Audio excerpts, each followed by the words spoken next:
No meio do absoluto tiroteio de bosta que tá sendo essas eleições, passou na CCJ um projeto de emenda à Constituição que tem tudo pra dar errado. Trata-se do projeto da PEC 3721, que coloca como direitos fundamentais o direito à segurança climática.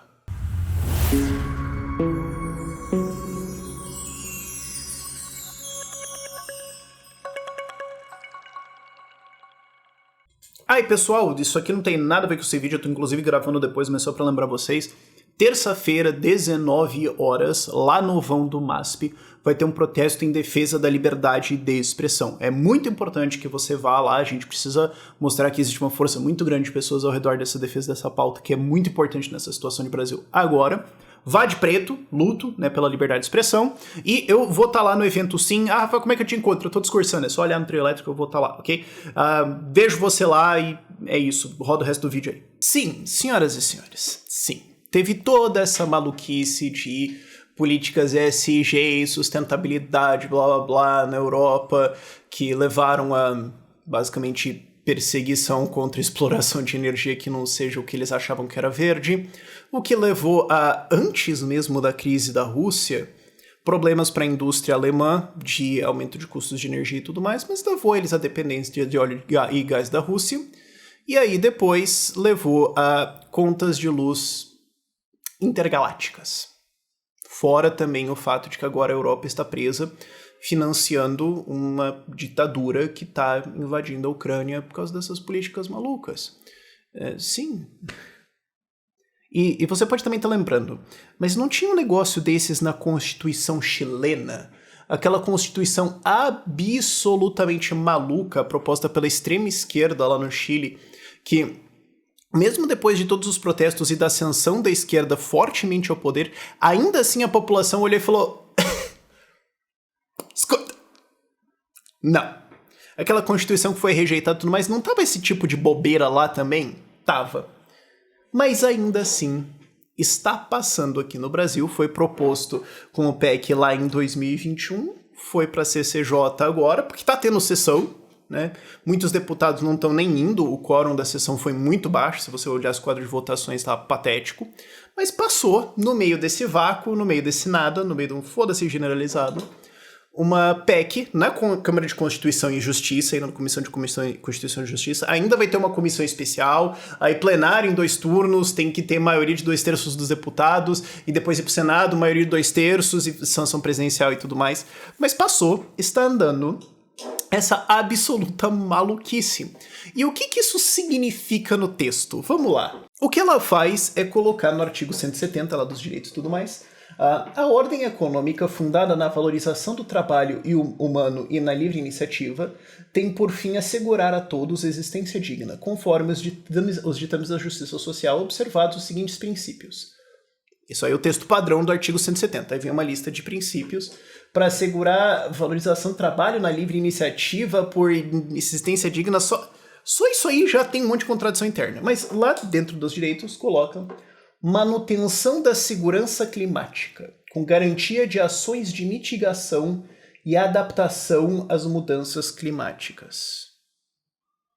Então, a ordem econômica tem que pensar na manutenção da segurança climática. O que é a manutenção da segurança climática?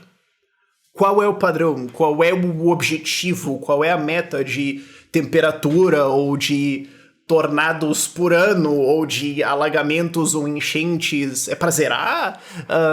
E como é que vai ser feito isso? Calma, piora. Aí bota lá no artigo 225, também, que incumbe ao poder público, então ao Estado como um todo, União, Estados e municípios, adotar ações de mitigação às mudanças climáticas e adaptação aos seus efeitos adversos. O que isso significa? Vai ter que dar boia para todo mundo, porque se molhar todo mundo flutua? Ou a gente vai ter que ter ações para parar completamente o aquecimento global? E por qual projeção? Porque tem trilhões de projeções diferentes de aquecimento global, de que vai ter que acontecer e o que tem que ser feito. Sabe? Eu não tô dizendo que não existe, eu só tô dizendo... Isso é um argumento que não é nem meu. O David Friedman faz esse argumento. Ele fala, existe esse problema? Existe. O problema é que você tem que fazer uma porrada de modelos e projeções e, consistentemente, os modelos dão muito abaixo do que se esperava. Então, assim... segurou, tá? Ele compara isso com o problema de expansão populacional. Tava tendo esse debate nos anos 50, 70, 60, 70. De a população vai explodir e daí, puta merda, vai faltar comida e tudo mais. Mas do outro lado você também tem outras coisas que são benéficas. Por exemplo, você vai ter mais gente trabalhando. Então, mais divisão do trabalho e... sério, o nosso problema é, tipo, ter mais seres humanos. Qual que princípio maluco é esse? E no fim das contas, ok, isso gera alguns problemas como urbanização e tal, ok. Mas a vida de todo mundo tá melhor, respira. Então... sob qual projeção de qual estudo de aquecimento global que a gente vai ter que, então, desenhar todas as políticas municipais, estaduais e federais? E se a produção de...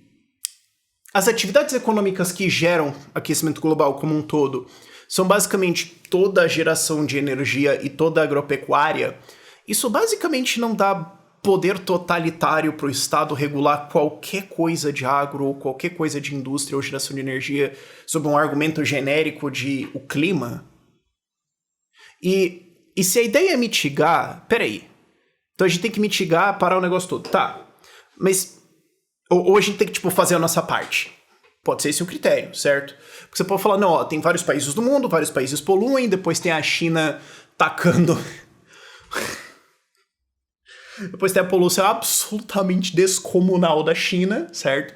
Então, assim, a gente tem que fazer, tipo, o nosso. Então, a gente vai estabelecer alguma cota aleatória por algum burocrata brasileiro, ou não. Ou quem que vai ser a ONU, que vai colocar uma cota pra gente, do que a gente tem que fazer. Mas, sei lá, a gente vai estabelecer alguma cota, que é o nosso eu fiz, né? O meu eu fiz, e daí a gente vai tentar combater isso. Ou a gente tem que... o mandato é adotar ações de mitigação e, tipo, a gente tem que parar o aquecimento global pro resto do mundo. Não pode ser isso, né? Porque a gente não tem o que fazer para compensar toda a poluição da China, vocês estão loucos. E qual é o efeito disso em... ok, mas se você vai lá e faz ações de retardação contra a agropecuária, por exemplo, você está empobrecendo o agro brasileiro, que fora o fato de produzir menos comida com isso e, tipo, matar a gente de fome, também vai dar vários problemas econômicos, desemprego e tudo mais. Então, assim, quem que vai calcular o balanço de... medidas de mitigação versus matar gente de fome? Na Holanda quiseram fazer isso. Não, vamos fazer o seguinte, vamos acabar com um monte de produção de acho que era de laticínios ou de gado, etc. Isso aqui, porque as vacas estão peidando muito e daí esquenta o planeta. Tá bom, então basicamente você está dizendo que um monte de fazendeiros tem que acabar e parar. E, não, mas a gente vai pagar tudo. Tá, mas qual que é o tamanho da conta? E eles não querem, deixa os caras. E aí você vai produzir menos alimento e ficar dependente de outros países. Sabe, Europa, vocês já têm uma lição sobre ficar dependente de outros países. Vocês já fizeram isso com óleo e gás, aí vocês estão dependentes da Rússia. Aí a Holanda vai lá e tem uma puta merda, nossa!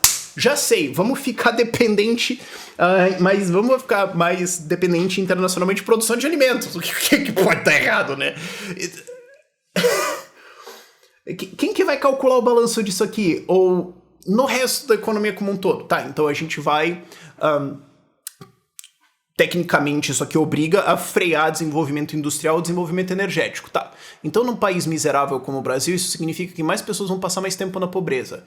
Então, quem que vai calcular o balanço entre, mais poluição vai dar mais aquecimento global, porém, se a gente parar isso aqui, vai, tipo, ter mais miséria e mais gente vai morrer por causa de pobreza ou ter uma vida mais merda porque não tem desenvolvimento econômico pra eles. Quem que vai calcular esse balanço?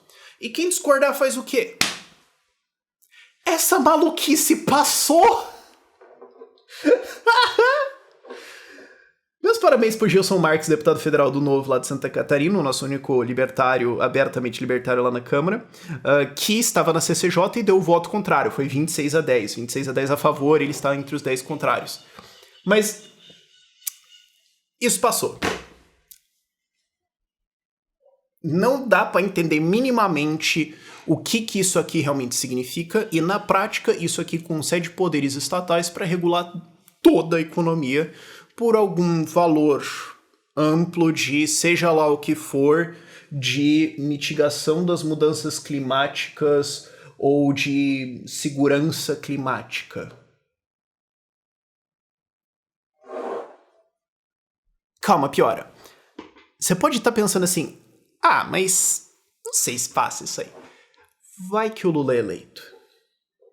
Vai que o Lula é eleito e embarca nessa maluquice aqui, porque, vai ser legal, agora a gente consegue regular toda a economia e o agro, eu consigo colocar um negócio que me dá poder de regular agropecuário e tudo mais pesado aqui, e eu vou comprar tudo os caros, eu só preciso de 2/3 na Câmara e 2/3 no Senado, mas a gente pode dizer que, é pelo meio ambiente, vai ter um monte de deputado e senador trouxa que vai cair em, é porque é o meio ambiente e vai votar a favor, talvez eu nem precise comprar isso. Se o Lula for eleito e resolver correr pra aprovar isso aqui, eu sei lá, hein? Mas corre risco de passar. Vamos ficar de olho nessa maluquice aqui. Mas me preocupou muito que isso aqui voou por baixo do radar durante essas eleições. E é justamente esse tipo de coisa que você faz quando você quer passar esse tipo de maluquice. Voa por baixo do radar, pauta quando não tem muita gente olhando, já tem um monte de coisa acontecendo. Pauta no Natal, cara, falando assim de experiência de legislativo. As últimas 2 semanas ali do Natal é a hora perfeita pra fazer merda na Câmara. Nossa, você aprova o que você quiser, cara. Porque ninguém liga, tá todo mundo já sextando, acabou, os jornais já estão fazendo só a retrospectiva do ano. Especialmente, depois de eleição, depois de Copa, você acha que agora em dezembro vai ter? Putz, cara. Tô muito preocupado com isso aqui. E vamos ter que acompanhar isso. Por esse vídeo é isso.